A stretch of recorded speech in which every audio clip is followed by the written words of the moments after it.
morning, good morning. We have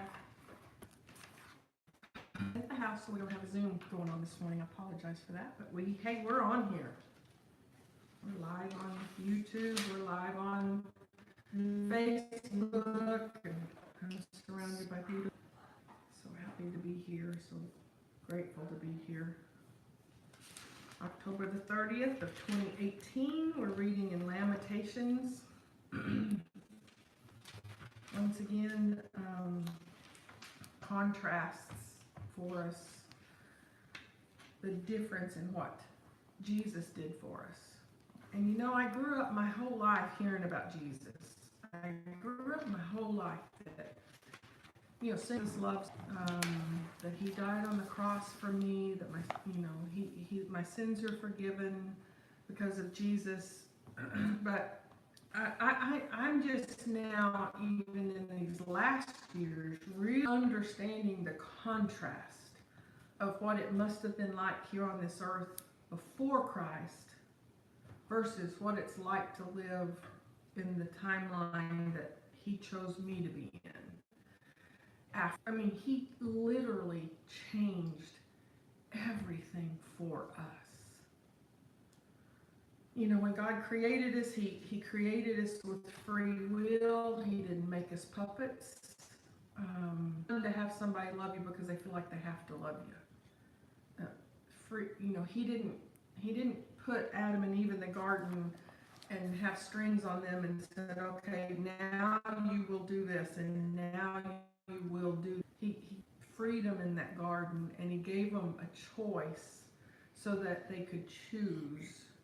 And we still have that choice. We get to choose whether or not we're following him. When I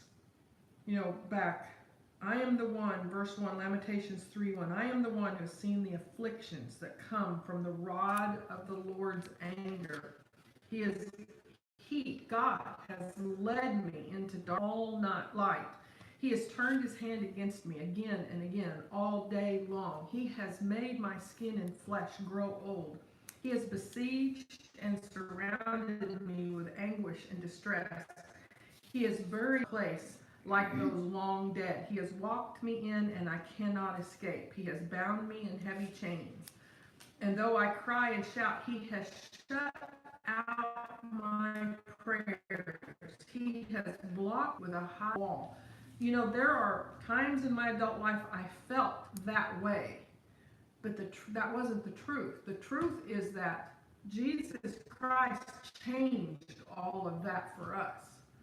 He won all of that wrath for us. See, it's not that God changed, it's the circumstances on this earth changed. Our position with God changed. Christ. Still a God who led them into darkness and hates sin. See, all of God's wrath was a result of the actions of the people. God created love for him, for his pleasure. That's the reason why man is on the earth. And God longed for them to choose him. And when they hurt people and they did bad things, he was angry. And back then they didn't have the grace. They didn't have the mercy to walk into death. And evil just kept breeding evil upon more evil, upon more evil, upon more evil. And thus God's hand wiped out evil in droves sometimes. And I read these things and I realize what Jesus Christ did for us. The difference of living now after Christ, with Christ. Way more important is with Christ, with his Spirit inside of us, not going to a temple to find, not going to a priest to have to confess my sins, not looking for a prophet to be able to just hope to get one word from God, but living in oneness with Him, fullness of He and I are one. Wow, what a difference. And then verse 21, yet I dare to hope what I remember in the midst, even in the midst of what he witnessed, he knew these things as truth. The faithful love of the Lord never ends. His mercies never cease. Great is his mercies begin afresh every morning. Oh, that right there. I get to wake up every single morning to his mercies new every morning. I say to myself, the Lord is my inheritance. Therefore I will hope in him. Therefore I will hope in him. The Lord is good to those who depend on him, to those who search for him. So it is good to wait quietly for salvation from the Lord.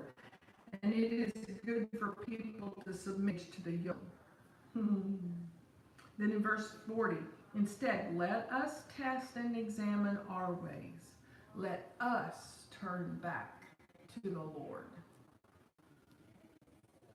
Search my way in me and lead me on the path of righteousness.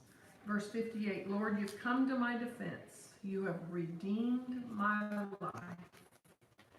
You have seen the wrong to me, Lord.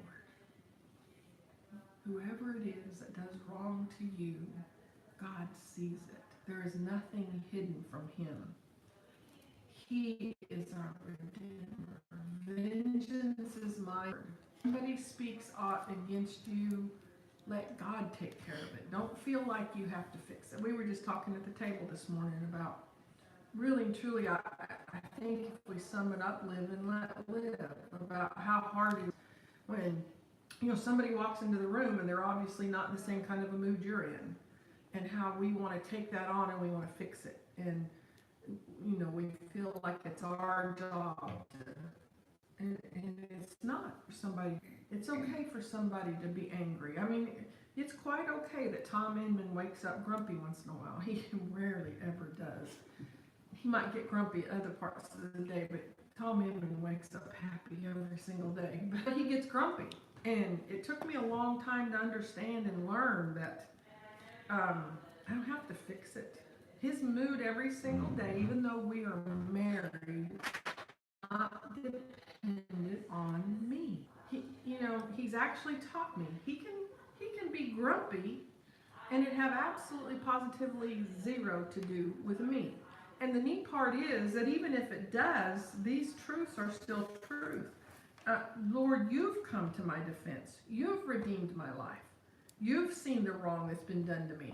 It's why we read these things. That's Old Testament that's still truth today. God sees. Vengeance is mine, saith the Lord. Turn it over to him. Whatever it is stealing our joy, whatever it is that's not letting us just walk in the peaceful serenity of God, turn it over to God. Hebrews, I'm so excited to start Hebrews. There's so much good stuff in Hebrews. We're in Hebrews chapter 1. Just highlighted a few things, verse 2, and now in these final, spoken to us through his son. See, there's that contrast that we just talked about. Starting off our weeping prophet Jeremiah, who saw more horrendous things happen than probably what we would ever. His lamenting towards God that's written down into the book of Lamentations. He writes about all the horrible things he saw, and yet he still says, but I know the love of my Father. I know that God never ends. He was a prophet. He is who spoke to them for the people, for God to the people, I'm sorry. He's the one that spoke. It's in the book of John where he prepares them. He prepares the disciples and tells them, it's going to be so much better for you, rather than stay with you every day and eat supper with you every night. How much better it is that I go to heaven than it is to be right here. I mean, that's kind of hard to grasp. Because he says, in my place, I'll send the Comforter. And then that you've become daughters of God. Well, that's what this is saying. This is about Jesus. But Jesus has told us, God has told us that we are sons and daughters. So we're sons and daughters, the Son of God. Then God promised everything to the Son as an inheritance. We have everything promised to us as an inheritance. Created the universe, radiates God's own glory and expresses the very character of God, and he sustains everything by the mighty power of his command. The Son radiates God's own glory and expresses the very character of God. So, statement about you and me, is that a true statement about me, is what I ask myself. Do I radiate God's own glory? Do I express the word of God? He sustains everything by the mighty power of his command. Do I believe that? Do I believe that everything for me? I doubt it. Jesus knew that his Father had this.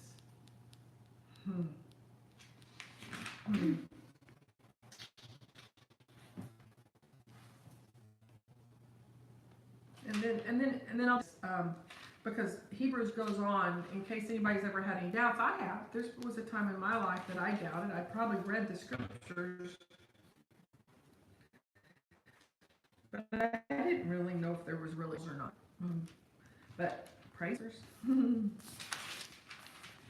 Verse 13, and God never said to any of the angels, sit in the place of honor at my right hand until I telling us above the angels.